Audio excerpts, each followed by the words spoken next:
Après sa rencontre avec les différents groupes armés, Blaise Compaoré, médiateur dans la crise malienne, envoie un messager au président de la République par intérim. Objectif, voir comment engager rapidement le dialogue avec les bandits armés. 10 octobre, journée mondiale de la santé mentale, le Lions Club Bamako-Yélin en profite pour venir en aide aux déficients mentaux du Congé, cela à travers une chaîne de solidarité lancée aujourd'hui même. Les meilleurs sportifs et meilleurs reporters dans le domaine de la saison 2011-2012 ont été distingués. C'était hier soir à la première édition de la nuit de l'association des journalistes sportifs du Mali, les moments forts de la soirée dans cette édition. Mesdames et messieurs, bonsoir et bienvenue à cette édition que nous ouvrons par le communiqué du Conseil des ministres qui s'est réuni aujourd'hui. Nyanya Aliou Traoré avec moi et fin prête pour la lecture du communiqué. Bonsoir Nyanya. Bonsoir Aïssata Ibrahim Maïga. Bonsoir également à tous nos téléspectateurs. Merci de votre présence. Au chapitre des mesures législatives, sur présentation du ministre des Affaires étrangères et de la coopération internationale, le Conseil des ministres a adopté 2 projets de loi autorisant la ratification de l'accord de prêt signé à Djeddah le 20 juin 2012 entre le gouvernement de la République du Mali et la Banque islamique de développement BID pour le financement du projet d'appui au programme de logement social à Bamako.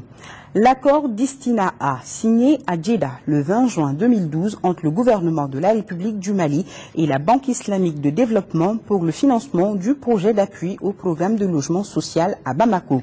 Dans le cadre de sa politique nationale d'aide aux couches défavorisées, le gouvernement du Mali a entrepris la construction de logements sociaux à travers les pays afin de favoriser l'accès du plus grand nombre de Maliens à un logement décent et à moindre coût.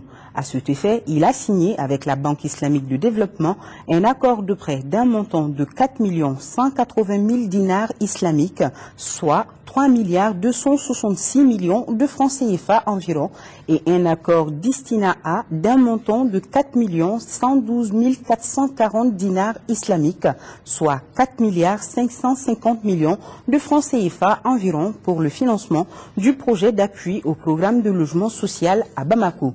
Ce projet vise la construction de 1000 logements sociaux à Bamako.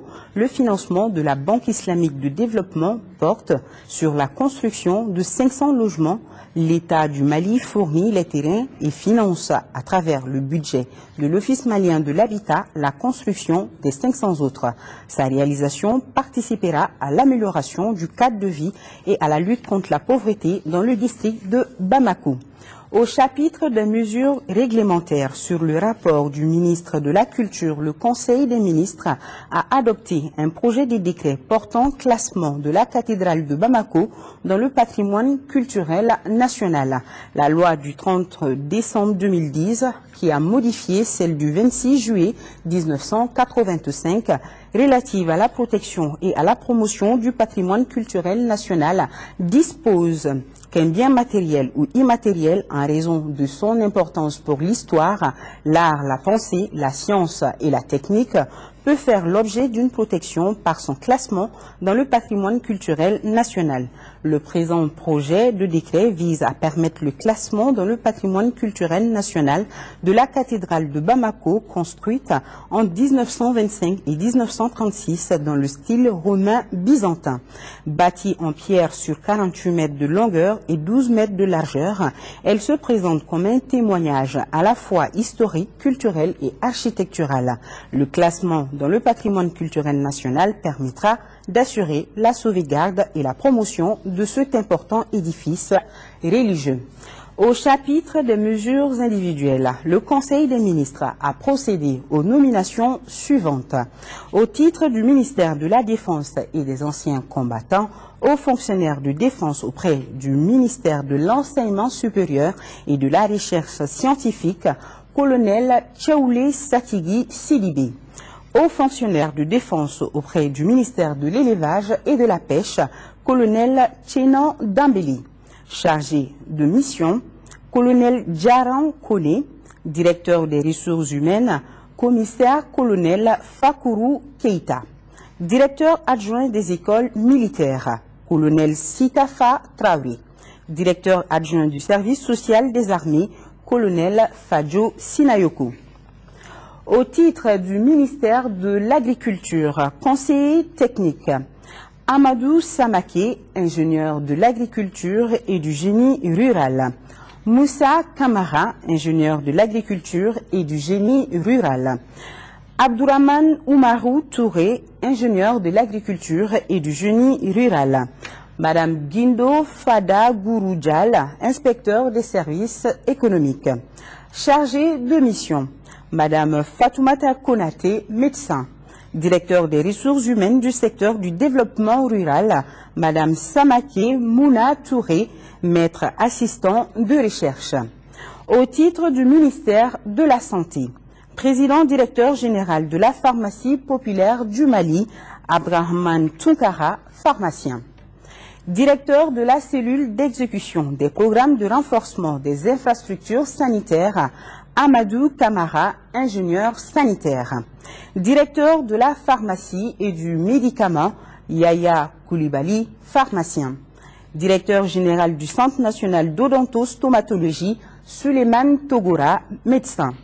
Directeur général de l'Institut national de recherche en santé publique, Mamadou Sunkalo Traoré, médecin. Directeur général de l'Agence nationale de la sécurité sanitaire des aliments, Akouri Ag Itnan, médecin. Directeur général de l'hôpital Gabriel Touré, Lasseni Konaté, médecin. Au titre du ministère des Transports et des Infrastructures routières, directeur des Finances et du Matériel, Suleiman Djonkouda Dambélé, inspecteur des Finances. Au titre du ministère du Travail, de l'Emploi et de la Formation professionnelle, directrice générale de l'Agence pour la promotion de l'emploi des jeunes, Madame Maïga Sinadamba, juriste. Au titre du ministère du Commerce et de l'Industrie, chef de cabinet, Tchegoum Boubey Maïga, journaliste. Conseiller technique, Lansina Togola, professeur de l'enseignement secondaire. Chargé de mission, Mahamadou Tolo, planificateur. Au titre du ministère de l'Énergie et de l'Eau, conseiller technique, Tezana Koulibaly, ingénieur de l'industrie et des mines. Ataher Ag Mohamed, ingénieur de l'industrie et des mines. Directeur des finances et du matériel, Ngolo Koulibaly, inspecteur des finances. Au titre du ministère de l'Environnement et de l'Assainissement, directeur des finances et du matériel, Aboubakar Djakalou Kamara, inspecteur des finances. Au titre du ministère de l'Artisanat et du Tourisme, secrétaire général, El-Meidi Ag Amati, professeur de l'enseignement supérieur. Chef de cabinet, Siaka Batuta Bagayugo, agronome.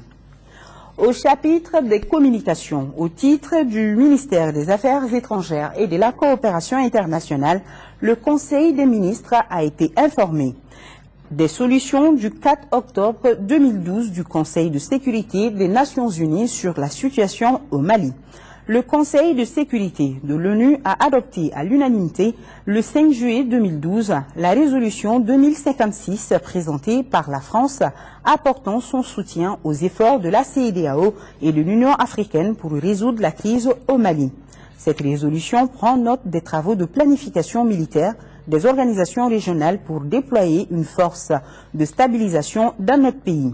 Elle appelle tous les États à coordonner leurs efforts pour lutter contre le terrorisme d'AQMI, du Moujao et de leur soutien et demande l'adoption de sanctions. La résolution a été rendue possible suite aux interventions des gouvernements maliens et français. C'est dans cette dynamique que le Conseil de sécurité s'est réuni en consultation privée le 4 octobre 2012 pour examiner les suites à donner à la demande formulée par le Mali le 21 septembre 2012 du déploiement d'une force internationale sous mandat de l'ONU pour l'assister dans la préservation de son intégrité territoriale et de sa souveraineté, ainsi que de la lutte contre le terrorisme.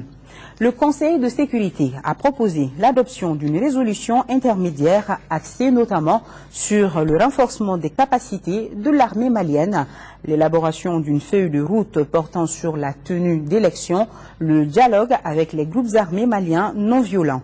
Le vote d'une résolution plus contraignante devrait intervenir plus tard.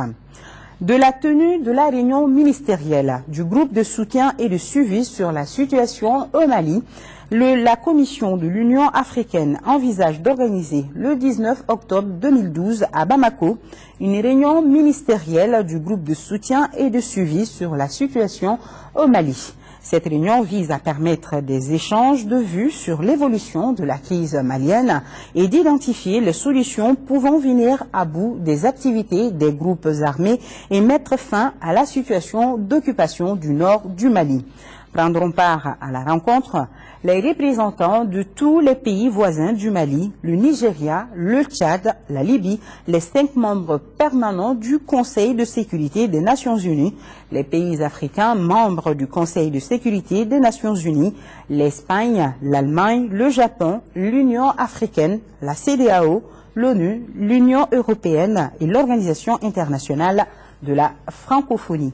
Voilà, c'était là le contenu du communiqué du Conseil des ministres de ce mercredi 10 octobre. Aïsta Ibrahim Maïga, bonne suite de journal. Merci Nyanya, vous restez avec nous et le ministre burkinabé, je vous l'annonçais dans le sommaire, des Affaires étrangères est arrivé hier soir à Bamako. Le chef de la diplomatie burkinabé dit avoir apporté au président de la République par intérim un message du président Compaoré sur les contacts qu'il a pu avoir avec les différents groupes armés dans le nord du Mali. Le but de ces contacts est d'engager rapidement le dialogue pour recouvrer l'intégrité territoriale du Mali et lutter contre le terrorisme. Ibrahim Traoré pour le compte rendu. L'option du dialogue semble se dessiner entre les autorités maliennes et certains groupes armés dans le nord du pays sous l'égide du médiateur de la CEDEAO. L'organisation multiplie les initiatives pour déterminer rapidement l'agenda des pourparlers inclusifs. Le ministre burkinabé des Affaires étrangères, émissaire du président du Faso, estime que le dialogue en vue devra aboutir à l'établissement d'un accord global définitif de paix, de stabilité et de développement. Le président du Faso, médiateur de la CEDEAO, m'a demandé de venir faire au président Dioncounda l'état d'évolution des contacts qu'il a pu avoir avec les différents groupes et de recueillir évidemment les points de vue du président Dioncounda sur comment on peut le mieux coordonner tous ces efforts dans le but d'aboutir à l'objectif ultime que nous poursuivons tous, à savoir réunifier le Mali, préserver les libertés fondamentales, les droits humains et lutter efficacement contre la présence de groupes terroristes qui compromettent en réalité toute recherche de solutions durables de paix. Est-ce que le président a accepté ce que vous lui avez apporté? Vous voulez peut-être que je vous dévoile le contenu de ce que le président m'a dit, mais j'en réserve la primeur à celui qui m'a envoyé. Dans le même temps, le ministre Bassolé annonce qu'une action militaire se prépare. Le but, faire face aux crimes organisés et au terrorisme dans le Sahel, notamment au Mali. Dans la situation actuelle du Mali, nous aurons besoin de l'usage de la force pour éradiquer ce qui représente aujourd'hui un danger pour tout le monde, c'est-à-dire l'intégrisme et le terrorisme. Ça, c'est évident. Maintenant, nous n'excluons pas non plus de dialoguer parce que avant ou après l'intervention militaire, nous aurons besoin de nous parler, nous aurons besoin de promouvoir le dialogue entre Maliens pour que ce qu'on peut considérer comme étant les causes qui amènent ces rébellions à répétition, que ces causes-là puissent être examinées et qu'on puisse y trouver des solutions. Mais en allant plus loin, je pense que nous devrions pouvoir interdire même que dans la zone sahélo-saharienne, pas seulement au Mali, il soit possible de prendre une arme pour revendiquer. En attendant toujours de véritables actions sur le terrain, les tractations se poursuivent. La réaction des autorités maliennes est aussi attendue sur la dernière proposition du médiateur de la CEDEAO. Le Front uni pour la sauvegarde de la démocratie et de la République FDR, le collectif des ressortissants du Nord-Coréen et les forces vives de la nation organisent demain jeudi 11 octobre une grande marche unitaire de soutien à l'armée malienne et à l'intervention de la communauté internationale pour la libération du nord du Mali. La marche citoyenne FDR Cohérent ADPS et Forces Vives pour dire oui à la CEDEAO et à la communauté internationale en appui aux forces de défense et de sécurité du Mali pour la libération du nord du Mali partira de la place de la Liberté au monument de la paix en passant par la place MVS et le monument de l'indépendance. Ce sera à partir de 8 heures. Du 2 au 5 octobre dernier s'est tenue à Abidjan la deuxième assemblée générale du Conseil des collectivités territoriales de l'espace UEMOA. Les participants ont échangé sur plusieurs sujets, dont la crise sécuritaire au nord de notre pays. À l'issue de cette rencontre, ils ont fait des propositions pour une sortie de crise et une gestion des conséquences de cette crise. Le président du Conseil du Cercle de Caille, Dr Modibo Timbo, qui a participé aux travaux de cette rencontre, nous fait ici le point des résolutions. Ces propos ont été recueillis par Ramata Konate. Il s'agit entre autres la création d'un fonds de solidarité de l'UEMOA envers la population malienne. Et d'autre part, nous avons demandé à être des médiateurs dans cette crise malienne. Parce que nous constituons le premier rideau de protection de la population contre la faim, contre la violence et contre l'insécurité. La crise malienne, c'est une crise transfrontalière qui touche tout le Sahel. Le concept de pays frontière doit être perçu aujourd'hui comme des points de suture. Je ne vois pas qui de mieux qu'un élu local qui peut assurer cette jonction entre territoires.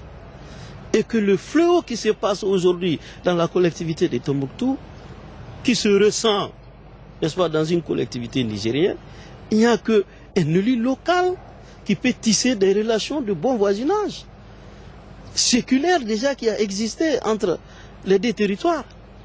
Donc, voilà ce que nous voulons montrer comme valeur de cette décentralisation. Nous allons parler éducation avec la session spéciale du baccalauréat d'octobre. Ils sont 770 candidats pour les centres de Sévaré, proviennent des 3 régions du Nord et du cercle de Douanza. Le ministre de l'Éducation a donné le coup d'envoi des épreuves à Sévaré. Quant aux épreuves du DF prévues hier, elles ont été reportées à demain puisque certains candidats du Nord n'ont pas pu rallier Sévaré à temps. Le ministre a rassuré les élèves déplacés de tout le soutien du gouvernement. Voilà donc cette session spéciale du baccalauréat pour les élèves déplacés des régions du nord du pays. Le ministre de l'Agriculture, Dr Yaranga Coulibaly, a visité la Direction nationale de l'agriculture et la Direction nationale du génie rural. L'objectif de ces visites était une prise de contact avec le personnel et faire l'état des lieux des services et surtout les inviter à relever les défis du moment. Le ministre a ainsi invité le personnel à persévérer dans le travail malgré la situation financière du pays pour relever les 10 défis. Et cette bonne nouvelle pour 3100 élèves réguliers admis à l'examen du DF session de juin 2012 qui vont être orientés, ce rajout décidé par le ministre de l'Éducation est motivé par des raisons sociales, nous dit-on. Selon quels critères vont-ils l'être et pourquoi le transfert et les réorientations seront limitées cette année? Le directeur de la planification et de la statistique, Alpha Aboubakrine, s'en explique. Il est au micro de Lamine Tchekoura Coulibaly. La première orientation, il y a à peu près 78% d'élèves qui ont été orientés. Compte tenu des conditions sociales, on a rajouté les enfants âgés de 16 ans et moins qui n'ont pas été orientés.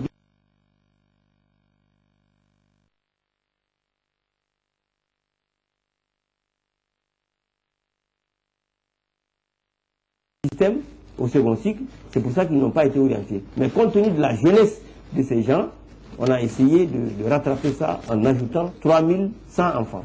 Tous les enfants âgés de 12 à 17 ans qui ont passé au DF session de juillet 2012 et qui ont eu une scolarité de 4 ans au plus, je dis bien de 4 ans au plus au second cycle, ont été orientés.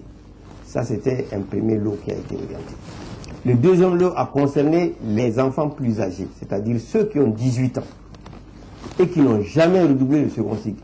Ceux-ci aussi ont été orientés. Nous avions ajouté à ce lot des élèves performants quand même, ayant 18 ans, et qui ont 4 ans de scolarité, c'est-à-dire des élèves qui ont directement eu la moyenne à l'écrit. Pour être au lycée, il faut, je dis bien, être âgé d'au plus 16 ans, au plus, et n'avoir pas redoublé le second cycle de l'enseignement fondamental. Et tous les élèves qui ont respecté ce critère ont été envoyés, s'ils le désirent, au lycée. Naturellement, s'ils le veulent, ils peuvent aller dans l'enseignement professionnel. Les élèves qui sont âgés de 16 ans et qui ont redoublé une fois, donc au plus 16 ans et qui ont redoublé une fois, ont été orientés au cycle BT, le brevet technicien. Tous les autres élèves qu'on a orientés ont été orientés dans les CAP. On a voulu éviter ce qui se faisait avant, c'est-à-dire que le transfert et les réorientations continuent jusqu'à pratiquement à la fin du mois d'avril, donc jusqu'en début mai, pour sortir les décisions de maintien, et qui sont les preuves avec lesquelles on arrive à payer les établissements privés dans lesquels on envoie les enfants. Pour éviter cela, le ministre a jugé bon de limiter cette situation, de faire en sorte que seuls les transferts et réorientations obligatoires, parce que quand même c'est une œuvre humaine, les parents sont censés de mobilité, donc on peut déménager d'un coin à un autre, indépendamment de l'orientation, nous sommes obligés de faire suivre les enfants. Donc des cas comme ça, ce sont des cas qui ne courent pas tous les jours, mais qu'il faut gérer. Et ça, ce n'est pas interdit. Je vous rappelle que la session spéciale destinée aux élèves déplacés des régions du Nord, de la session spéciale du DEF, démarre donc demain jeudi.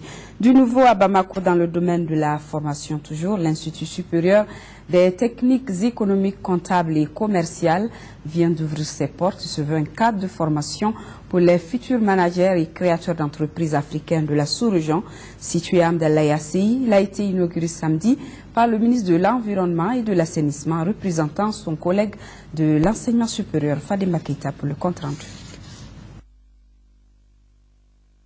L'Institut supérieur des techniques économiques, comptables et commerciales INTEC-SUP, qui vient d'être inauguré, est un bâtiment à 2 niveaux. Il comprend 20 salles de cours avec chacune une capacité d'accueil de 25 étudiants, 2 salles informatiques de 40 ordinateurs, une bibliothèque numérique de 1800 ouvrages, des espaces de vie communes. La formation acquise selon le promoteur doit offrir aux apprenants la possibilité de s'approprier les compétences et les qualifications professionnelles. Les cycles envisagés permettent de former des professionnels de haut niveau dans divers domaines de l'économie nationale, dont le management, la gestion des ressources humaines, le droit, la gestion comptable et financière, l'audit, le contrôle de gestion, la banque, les assurances, les transports, le transit, le tourisme, l'hôtellerie, le commerce. Un conseil scientifique de 12 membres composé d'experts maliens et étrangers, tous professeurs d'université, assure la gouvernance de l'Institut. L'INTEC a l'ambition d'être certifié aux normes de qualité au plan international. Le conseil scientifique représente le niveau de gouvernance qui va donner les orientations stratégiques et assurer le contrôle du management pour que la qualité soit le leitmotiv de cette école. Il n'a d'autre prétention que d'offrir à ses étudiants une formation théorique et pratique de haut niveau basée sur un recrutement de son corps enseignant parmi des professionnels reconnus, experts au Mali et dans la sous-région, en Occident et ailleurs. Dans les soucis de contrôle de qualité, le département du tutelle envisage mettre en place très prochainement un mécanisme d'assurance qualité et veillera au respect strict des indicateurs clés. Depuis 16 ans, l'espace d'interpellation démocratique est organisé dans notre pays tous les 10 décembre de chaque année. Son organisation, qui incombe désormais de la médiature de la République, du médiateur de la République, a connu des innovations. Elle concerne l'amélioration de la qualité du travail tant au niveau des réclamations qu'à celui du déploiement. Pour plus d'informations, nous allons écouter Founé Dambélé, il est le secrétaire général de la médiature. Il est au micro de Adama Djindi. Après 16 éditions, le constat a été fait sur un certain nombre de points. Le premier point, c'était quoi? La lenteur dans les réponses aux recommandations du jury d'honneur. L'engouement qui avait été suscité au départ de cet espace-là s'est estompé au regard du nombre des interpellations reçues. Après avoir fait ces grands constats, le jury d'honneur a recommandé qu'il fallait confier l'organisation de cet espace-là à une administration ou une autorité indépendante qui est à même de garantir une certaine neutralité, une certaine impartialité dans le traitement des réclamations. En application de cette recommandation, le gouvernement de la République du Mali a pris un décret en 2012 pour confier l'organisation de l'EID au médiateur de la République. Avec le transfert au médiateur de la République, cette année, le médiateur a pris un arrêté portant un règlement intérieur de l'EID. Cet arrêté-là, dans ses grandes articulations, prévoit une commission nationale d'organisation qui regroupe l'ensemble des représentants des départements ministériels et les organisations les plus en vue de la société civile dans le domaine de la défense et de la protection des droits de l'homme. Le deuxième organe qui est prévu, c'est ça qu'on appelle la commission de dépouillement. Voilà le secrétaire général de la médiature et l'espace d'interpellation démocratique dont l'organisation incombe désormais au médiateur de la République qui a connu des innovations. Tous les pèlerins de la filière gouvernementale ont accompli la Umrah entre le 6 et le 10 octobre dernier à la Mecque. Cette phase du pèlerinage qu'on appelle également petit pèlerinage s'est bien déroulée selon nos envoyés spéciaux. Mamadou Nyamandjara et Karunga Konati. La baïka Allahumma umatani wa ajan. Traduction. Mais voici Allah pour l'accomplissement de la Umrah et du grand pèlerinage. C'est en ces termes prononcés ensemble que les pèlerins maliens ont débuté l'accomplissement de la Umrah. Tout a commencé ici, nuitamment à Zoulefa, sur la route de la Mecque. Ils ont prié, porté leur tenue de sacralisation et formulé l'intention d'accomplir le pèlerinage. Les pèlerins sont arrivés par convois successifs à la Mecque. À partir de leur hôtel, ils se sont rendus en masse à la Sainte Mosquée pour le Tawaf, c'est-à-dire les 7 tours de la Kaaba. Barawedam ne Yoromina ou Pierre Noir noé Hajar Aswadi. Ni Adam ne way itaka korotan ka fo bismillah Allahu akbar. Donc ibala munu chien folola. A ketugo bela jenna a wolum la bela ni sera Pierre Noirima ibiteke korota eba fo bismillah Allahu akbar. Après le tawaf, l'accomplissement des prières et rites réglementaires et la boisson de l'eau de Zamzam, les pèlerins se sont dirigés vers les monts Safa et Marwa pour effectuer une marche de 7 tours en aller et retour entre ces deux monts, marche communément appelée Safa et Marwa. Umura fene bara atizeganya tugo shila fo Safa and Marwa akake. Koso ni bara medamne amba damne Safa la abitalla ba Marwa la. La fin de Safa et Marwa marque également la fin de la Umrah pour les pèlerins maliens de la filière gouvernementale. Quant à l'aspect organisationnel du pèlerinage 2012, à mi-parcours, la majorité des pèlerins apprécient le travail de la commission. Cependant, il y a eu des observations à son égard. Franchement, ce qui n'a pas marché, le comportement des encadreurs. Sur le plan de la restauration et tout, à Médine ça va, mais ici à la Mecque, mais vraiment ça laisse à désirer quoi. J'ai déjà fait la Umrah. Oui, ça s'est très très bien passé la Umrah. Ce que nous déplorons, c'est de ne pas voir les responsables, parce que tout le monde ne parle pas arabe. Et quand nous devons aller faire les excursions, nous n'avons pas quelqu'un qui peut nous guider, qui peut nous expliquer. Et dans les cars, quand on vient, on n'a pas quelqu'un pour parler aux Arabes. Donc c'est cette communication qui a été difficile et qu'il faut corriger quand même. La prochaine étape reste Mina et Arafat. Retour chez nous avec ce communiqué de l'ambassade de la République algérienne démocratique et populaire qui a l'honneur de faire savoir que suite au décès de l'ancien président de la République algérienne, le regretté Chadli Ben Jedid, survenu le 6 octobre 2012, un registre de condoléances a été ouvert à son siège à partir du mardi 10 octobre 2012 jusqu'au samedi 13 octobre 2012, les matins de 9h30 à 12h et de 15h à 17h. Actualité hors de chez nous, en Côte d'Ivoire, le procès des 5 éléments pro-Gbagbo a démarré. Dans le lot des accusés, le général Dogbo Blé, qui refuse toute accusation. Du côté de la défense, l'on réclame des preuves pour faire la lumière. Au procès des 5 militaires pro-Gbagbo, les caméras ne sont plus autorisées à filmer à l'intérieur du tribunal depuis les premières auditions des témoins. Pour l'instant, pas d'éléments nouveaux qui feraient la lumière sur le meurtre du colonel à la retraite Adama Dosso en mars 2011, un mois avant la chute de Laurent Gbagbo. Au contraire, c'est l'avalanche de contradictions dans le box des accusés. 2 avouent avoir abattu le major sur ordre de l'adjoint de l'ancien commandant de la garde républicaine, Kipré Yagba. L'analyse des faits, on se rend compte véritablement que quelque part il y a eu un ordre donné. Mais l'ancien commandant de la garde républicaine, Dogbo Blé, nie lui tout en bloc. L'ancien pilier du régime Gbagbo affirme qu'il n'a donné aucun ordre. Je ne peux pas comprendre qu'une armée organisée puisse permettre à des soldats de rang ou des sous-officiers d'aller accomplir des missions aussi délicates qu'éliminer une personne, qui n'est pas une simple personne, c'est un colonel-major de l'armée, et qui puisse le faire poser un tel acte sans que les autorités ne soient au courant. La défense réclame des preuves et notamment que le tribunal militaire vérifie les appels téléphoniques précédant le meurtre du proche de l'actuel président Ouattara. Pour l'instant, les téléphones sont toujours entre les mains de la police civile. Reste à savoir si la justice se contentera de juger sans pièce à conviction.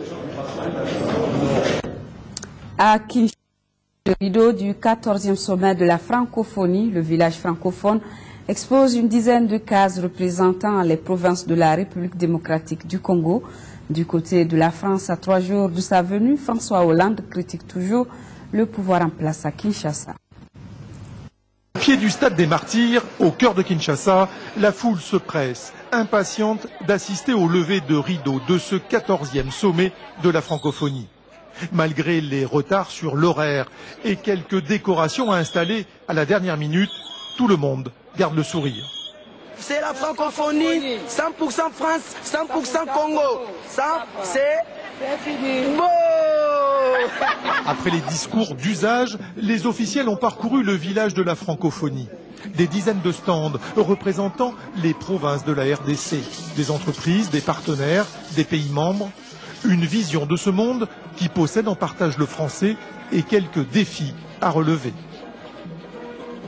Face à l'anglais et face au chinois, la francophonie est un peu en perte de vitesse, mais nous voulons vraiment que ce moment soit un départ avec Kinshasa, où nous voulons relever le défi des hommes d'affaires francophones. C'est très important pour moi, et les ponts, ça se passe toujours dans les langages, et dans les dialogues on peut toutefois arranger des choses. Et entre amis, toute vérité est bonne à dire. C'est pour cela que le président français, à 3 jours de sa visite à Kinshasa, a vertement critiqué la situation démocratique dans le pays. Les polémiques sont normales en démocratie. Le plus important, c'est qu'aujourd'hui, l'ensemble de la population congolaise est réunie pour célébrer la francophonie. Kinshasa a cependant répondu que ces critiques n'avaient aucune réalité et que le voyage de François Hollande serait très utile pour compléter son information. Un rectificatif a apporté au communiqué relatif à la marche pacifique FDR Coren. Une erreur nous a fait associer l'ADPS à cette marche. Bien au contraire, l'ADPS se désolidarise de l'initiative et a tenu à le préciser dans un communiqué envoyé à notre rédaction. Toutes nos excuses donc pour cette inattention de notre volonté. La mise en place de projets de montant de près de 30 milliards de francs CFA qui permettront l'accès facile à l'eau potable des populations. C'est l'objectif principal de la 5e session du conseil d'administration de la SOMAPEP SA, Société malienne du patrimoine de l'eau potable. L'examen du bilan des activités de l'année 2011 et du trimestre 2012 était également à l'ordre du jour de la session. Lors de cette session, il a été question de projets d'un montant cumulé de près de 30 milliards de francs CFA qui contribueront à renforcer considérablement l'accès à l'eau potable des populations. Il y a des projets structurants qui sont en chantier. Et vous avez le projet d'alimentation en eau potable de la ville de Bamako à partir de Kalaban-Koro, donc qui est un projet financé par la Banque islamique de développement, financement qui a été obtenu avec une implication forte du ministère de l'énergie et de l'eau. Il y a aussi le projet de renforcement de la ville de Bamako avec la construction d'une deuxième station compacte, bien sûr à Missabougou, qui est en cours de construction. Il s'agit de la construction d'un projet structurant, alors à Kabala, et à partir de laquelle station on pourra alimenter toute la rive droite de la ville de Bamako. La Somapep SA, Société malienne de patrimoine de l'eau potable, est une nouvelle société issue de la restructuration des secteurs de l'électricité et de l'eau potable, ayant conduit à la séparation des deux secteurs. Deux sociétés d'eau ont été créées, une société d'exploitation, qui est la Société malienne de gestion de l'eau potable, qui est bien connue par le public, parce que c'est elle qui émet les factures, donc qui est chargée de l'exploitation, et une société de patrimoine qui est chargée du développement du secteur, donc des investissements. Au terme de l'exercice 2011 de la Société malienne de patrimoine de l'eau potable, d'énormes efforts ont certes été consentis, mais les défis à relever restent toujours importants quant à l'amélioration de l'accès à l'eau potable des populations. Voilà, c'était un reportage signé Rachel Tessougué et ce communiqué de presse sur la base des prix fournisseurs du mois d'octobre 2012. Les prix indicatifs plafond à la pompe des produits pétroliers en vigueur restent inchangés, excepté le prix non subventionné du gaz butane. À titre de rappel, ils sont de supercarburant sans plomb, 730 francs, pétrole lampant, 545, gasoil, 645, distillate diesel oil, 645, fuel oil, 455 jet à 1 libre. Il faut noter que le prix subventionné du kilogramme de gaz butane est de 584 francs CFA. Par conséquent, le prix de la vente de la bouteille de 2,75 kg est de 1605 francs CFA et celui de la bouteille de 6 kg est de 3500 francs CFA. Quant au prix non subventionné du kilogramme, il est de 1190 francs CFA. Le Mali, à l'instar des autres pays du monde, célèbre chaque 10 octobre la journée mondiale de la santé mentale. Dans notre pays, l'événement a été marqué par le lancement des activités du Lions Club Bamako-Yélin, qui a organisé une chaîne de solidarité avec ses partenaires financiers pour venir en aide aux déficients mentaux de l'hôpital du Point-G. Le compte rendu de Daouda Sidiki Diarra.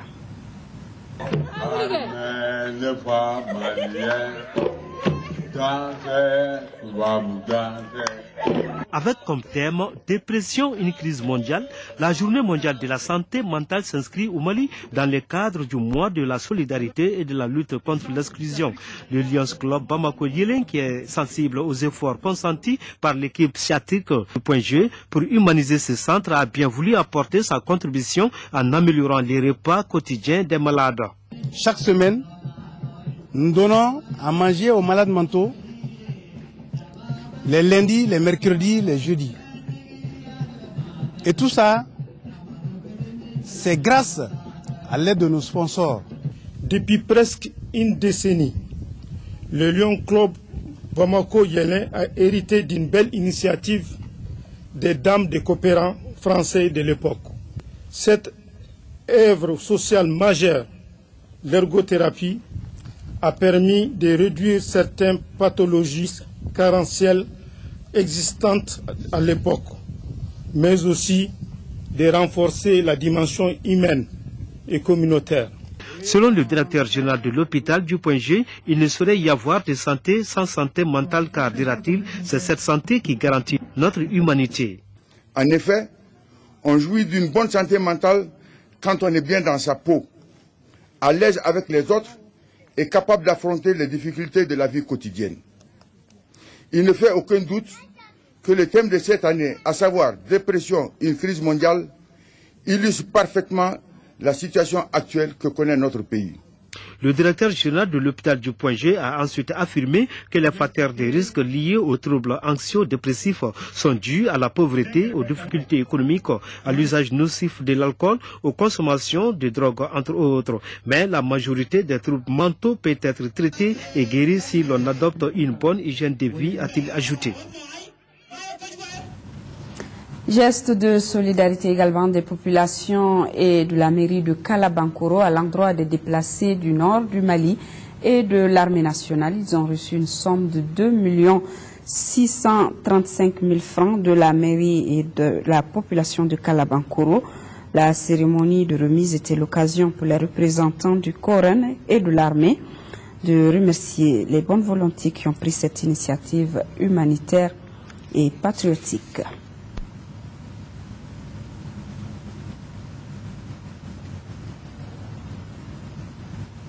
Le directeur des écoles militaires a le plaisir d'informer les candidats au concours d'entrée à l'école des sous-officiers de Banankoro, session de août 2012, que la liste des admissibles est déjà disponible à la direction des écoles militaires à Djikoroni para ex-service national des jeunes, à l'école de gendarmerie à Faladje, à l'état-major de la garde nationale à Ntomikoro-Bougou, au ministère de la Défense et des anciens combattants, au Prytanée militaire de Kati et à l'état-major de l'armée de terre. Les candidats ne seront déclarés définitivement admis qu'à l'issue de la visite médicale. Les SOFA de la République, un regroupement de jeunes, se lancent dans une vaste campagne de nettoyage de certains marchés de Bamako. L'objectif est d'assainir ces lieux qui doivent être des cadres propres pour le bien-être des populations. Après le marché de Médine, les SOFA étaient ce matin à Bombolignari, en Golonina. Les responsables de Bombolignari qui ont salué ce geste des jeunes des SOFA de la République, les organisateurs de cette campagne comptent sur les autorités municipales pour la collecte et le ramassage des ordures.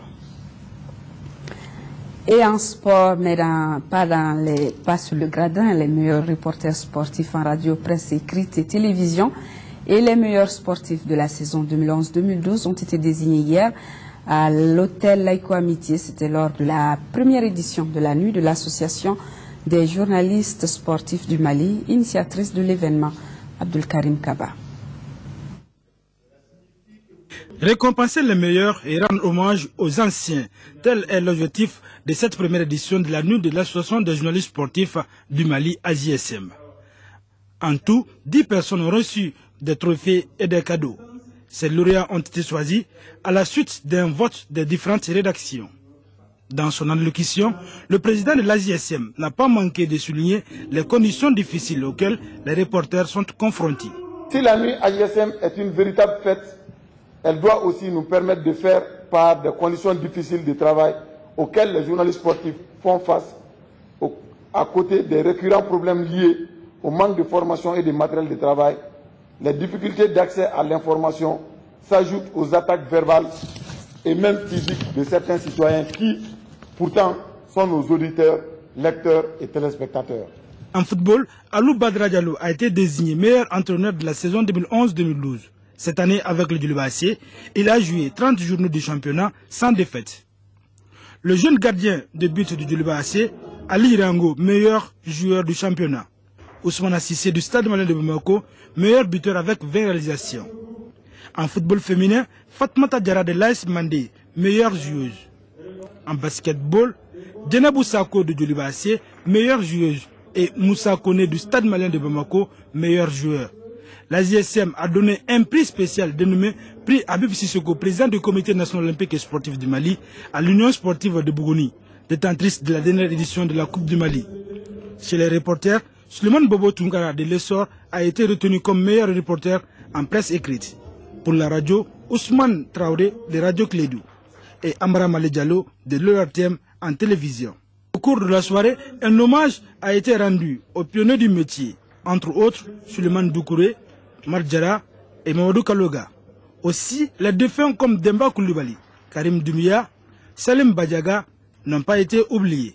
Tour à tour, tous les intervenants ont salué cette initiative tout en demandant aux reporters plus de professionnalisme. Des remises de diplômes ont été effectuées aux partenaires, sans le concours desquels la soirée n'aurait pas eu lieu.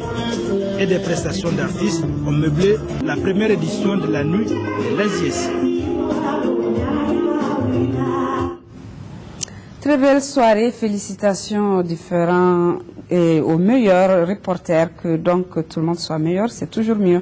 Et ce rectificatif apporté au communiqué relatif à la marche pacifique FDR Coren, une erreur nous a fait associer l'ADPS à cette marche. Bien au contraire, l'ADPS se désolidarise de l'initiative et a tenu à le préciser dans un communiqué envoyé à notre rédaction. Toutes nos excuses donc pour cette inattention indépendante de notre volonté.